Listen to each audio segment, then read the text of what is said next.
अनुपमा और बंकू बाजार से सामान खरीदकर वापस आ रहे होते हैं। बंकू हैरान होता है कि लीला इतना ताना मारती है, फिर भी अनुपमा उनके जन्मदिन के लिए इतनी मेहनत कर रही है। अनुपमा मुस्कुराकर उसे समझाती है, वो मेरी माँ है।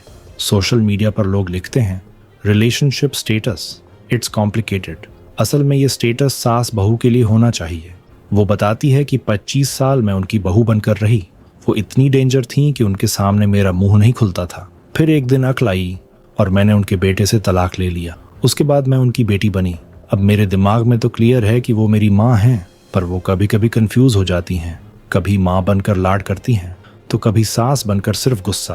बातों बातों में अनुपमा की नजर फिर से उसी घर पर पड़ती है जो बिकाऊ होता है। बंकू उसे सपनों का घर कहता है।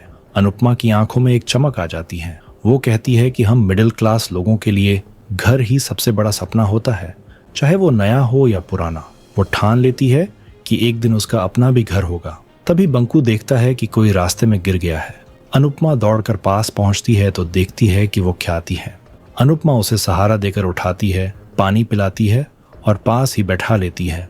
ख्याति बताती है कि उसे चक्कर आ रहे हैं और पैरों में बहुत दर्द है। अनुपमा तुरंत समझ जाती है और कहती है, ये तो प्रीमेनोपॉज के लक्षण हैं। वो कहती है, औरतें अक्सर इसे सामान्य समझकर टाल देती हैं, पर इसी वजह से शुगर, डायबिटीज और अचानक गर्मी लगना जैसी समस्याएं होती हैं। आपको अपना पूरा ध्यान रखना होगा और डॉक्टर की दवाइयां समय पर लेनी होंगी। ख्याति अनुपमा को देखकर मुस्कुराने लगती है। वो कहती है कि राही को भले ही अनुपमा ने जन्म नहीं दिया, पर उसके संस्कार और बात करने का तरीका बिल्कुल अनुपमा जैसा है। अनुपमा हंसते हुए कहती है कि संस्कार तो ठीक है, पर राही का गुस्सा उसके पिता पर गया है। ख्याति जाने से पहले अनुपमा को एक बहुत ही जरूरी बात बताती है। वो कहती है कि माँ बेटी के बीच दूरी आ सकती है, लेकिन दीवार तभी आती है जब कोई उसे खड़ा करता है। वो सीधा श्रुति की तरफ इशारा करती है।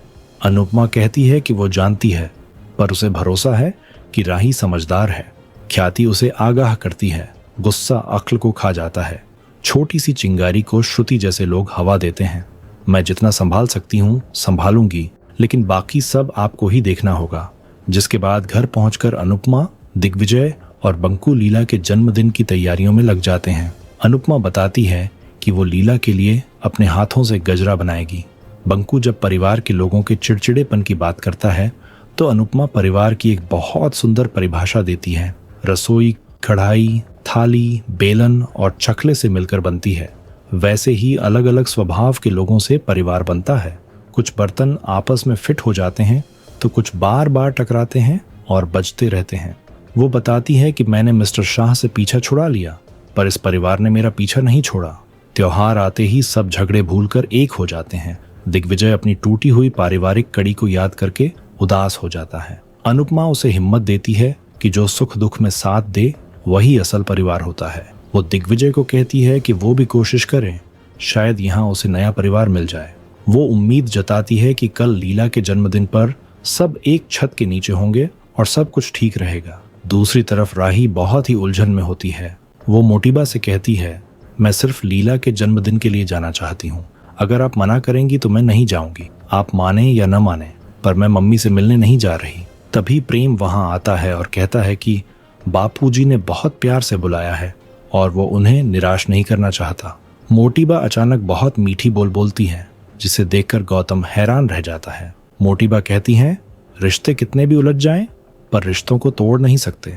हसमुख भाई बड़े हैं, हम जरूर जाएंगे। गौतम मन ही मन सोचता है कि मोटिबा बिना फायदे के कोई काम नहीं करती। तभी मोटिबा श्रुति को भी साथ चलने का कहती हैं। श्रुति झिझकती है, पर मोटिबा साफ कह देती हैं कि श्रुति राही का परिवार है, उसकी माँ है, इसलिए उसे साथ चलना ही होगा। दूसरी ओर अनुपमा अपनी तैयारियों के बीच दिग्विजय से दिल की बात करती है। उसे राही के कहे वो कड़वे शब्द याद आते हैं कि आप दुनिया की सबसे बुरी माँ हो, पर उसकी ममता अब भी अटूट होती है। अनुपमा बोलती है, मेरी राही में गुस्सा बहुत ज्यादा है, पर वो बर्फ की तरह है, जब पिघलेगा तो बहुत जल्दी पिघल जाएगा और हमारी नाराजगी दूर हो जाएगी। बंकू कहता है, मैं तो चाहता हूँ जल्दी ऐसा हो जाए। दिग्विजय भी बोलता है कि माँ बेटी के बीच बस कोई तीसरा ना आए। अनुपमा को ख्याति की चेतावनी याद आती है कि श्रुति उन दोनों के बीच दीवार खड़ी कर रही है, पर वो सब कुछ कान्हा जी पर छोड़ देती है। दूसरी तरफ मोटिबा और गौतम के बीच एक बड़ा राज खुलता है। मोटिबा के मन में अनुपमा के लिए कोई दया नहीं है। मोटिबा बोलती है, कल अनुपमा जी को वही दर्द मिलेगा, वो भी सूद समेत। वो सोचती है, दुनिया में माँ और बेटी के बीच कोई नहीं आ सकता, पर यहाँ एक दूसरी माँ आएगी। अगले दिन शाह हाउस खुशियों से चहक रहा होता है। बापूजी बड़े ही रोमांटिक अंदाज में लीला की आंखों पर पट्टी बांधकर उसे आंगन में लाते हैं। जैसे ही पट्टी हटती है, लीला शानदार डेकोरेशन देखकर खुश हो जाती है। बापूजी उसे बर्थडे विश करते हैं। लीला बहुत खुश हो जाती है। बापूजी बड़े ही प्यार से अपने हाथों से लीला के बालों में गजरा सजाते हैं। तभी सारा परिवार वहां पहुंच जाता है। परी अपनी डिजाइन की हुई साड़ी देती है और माही अपनी बनाई हुई ज्वेलरी देती है। तोशू और पाखी अपनी आदत के मुताबिक जासूसी करते हैं कि उन्हें सरप्राइज के बारे में क्यों नहीं बताया गया, पर किंजल उन्हें करारा जवाब देती है, जिससे दोनों का मुंह बंद हो जाता है। लीला अपनी खुशी में पहली बार चुप हैं और सजने संवरने चली जाती हैं। जिसके बाद किंजल मुस्कुराते हुए लीला से कहती है, अब सब्र के गुब्बारे फोड़ने का वक्त आ गया है। लीला के सामने एक बड़ा गुब्बारा होता है। लीला उसे फोड़ती है और पीछे से अनुपमा निकलती है, लेकिन लीला उसे देखकर बिल्कुल खुश नहीं होती। अनुपमा के साथ बंकू और जया भी आ जाते हैं। तोशू और पाखी का ध्यान दरवाजे पर होता है। वो इंतजार कर रहे हैं कि अनुपमा का नया दोस्त दिग्विजय कब आएगा। अनुपमा लीला के पास आशीर्वाद लेने के लिए आती है, लेकिन लीला झूला मोड़कर मुंह फेर लेती है। तभी जया आकर झूला रोक देती है और कहती है, जल्दी से आशीर्वाद ले लो। अनुपमा लीला के पैर छूती है और बड़े प्यार से बर्थडे विश करती है। अनुपमा गर्ल्स गैंग को कहती है कि लीला को ऐसा सजाए कि उनकी खुद पर से नजर न हटे। इसी बीच बंकू काम कर रहा होता है। तभी ईशानी उसके पास आती है और उसे वेलकम कहती है। बंकू थोड़ा अजीब सा महसूस करता है, तो ईशानी उसे छेड़ते हुए कहती है कि गुब्बारे की तरह मुंह मत फुलाओ, वरना कोई फोड़ देगा। पाखी ये देख लेती है और ईशानी को वहां से ले जाती है। लीला जब तैयार होकर आती हैं, तो पूरा परिवार दंग रह जाता है। वो किसी रियासत की महारानी लग रही होती हैं। बापूजी की तो नजरें ही नहीं हटती। अंश उनकी तुलना करीना और कैटरीना से करता है।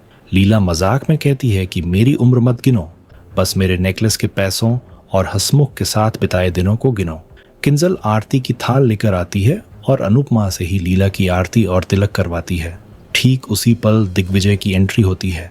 उसे देखते ही लीला का पारा छट जाता है। आने वाले एपिसोड में देखने को मिलेगा, पार्टी में कोठारी परिवार की एंट्री होती है। केक कटिंग के समय दिग्विजय अनुपमा को चाकू पकड़ाता है। दोनों को एक साथ खुश देखकर श्रुति सबके सामने अनुपमा को ताने मारती है, तुमने तो अनुज को बहुत आसानी से रिप्लेस कर दिया। राही भी अपना आपा खो देती है और चिल्लाकर कहती है, आप बहुत बुरी हो, आपने सच में पॉप्स की जगह किसी और को दे दी है। राही के इस इल्जाम पर अनुपमा का सब्र का बांध टूट जाता है। वो पहली बार अपनी बेटी पर पूरी ताकत से चिल्लाती है। आपको क्या लगता है, क्या अनुपमा को अपनी इज्जत बचाने के लिए दिग्विजय का साथ छोड़ देना चाहिए? कमेंट करके जरूर बताएं।